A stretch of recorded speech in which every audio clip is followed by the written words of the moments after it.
What's up, guys? It's your girl Di, and I'm back with another video. And today I just wanted to show you how I just prep the nails of the toes when I'm doing acrylic toes. And I'm just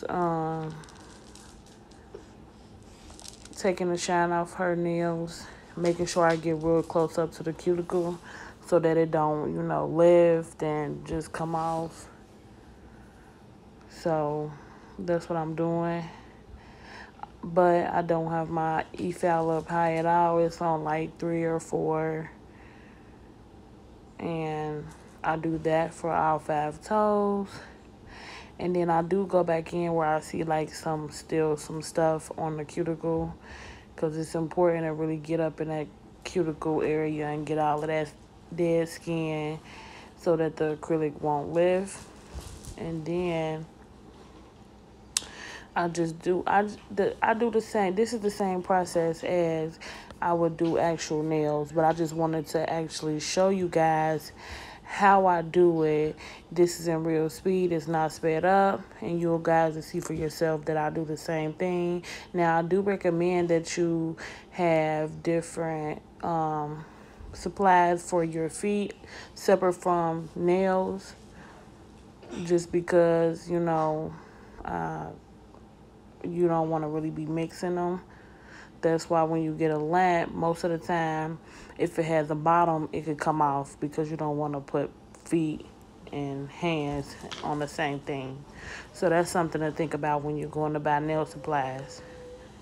But I'm just sizing the tips up with the toenails the same way I do nails.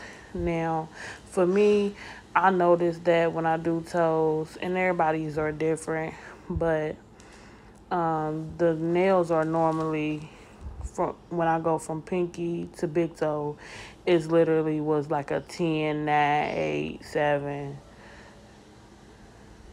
And then it went to like and I always do the biggest one, which will be a 0 or a 1, depending on what numbers you have. So, and then you need to make sure you get them on there straight. You can see I bent her toes because I'm just trying to get them straight and make sure that the acrylic toe is not going one side and the toe is going another.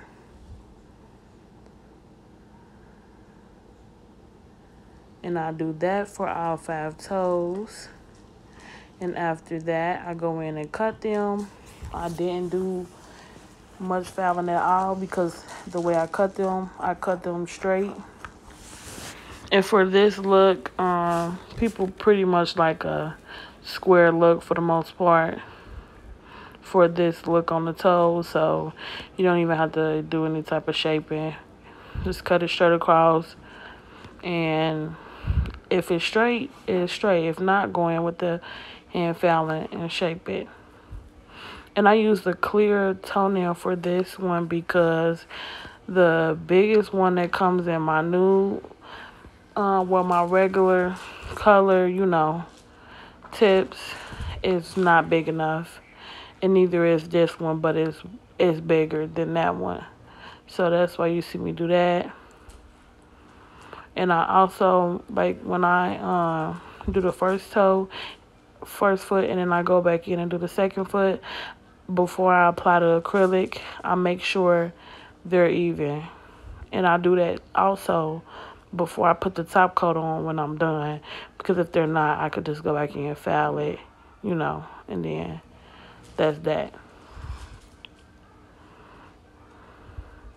And as far as length, for the most part, I pretty much ask my clients how they want it. Like right now, it's cold outside where I'm at, so I'm not really doing them too long, because I know you're going to be wearing shoes for the most time, versus in the summer, people wear them a little bit longer. But right now, I'm not doing them long unless you tell me you want them long.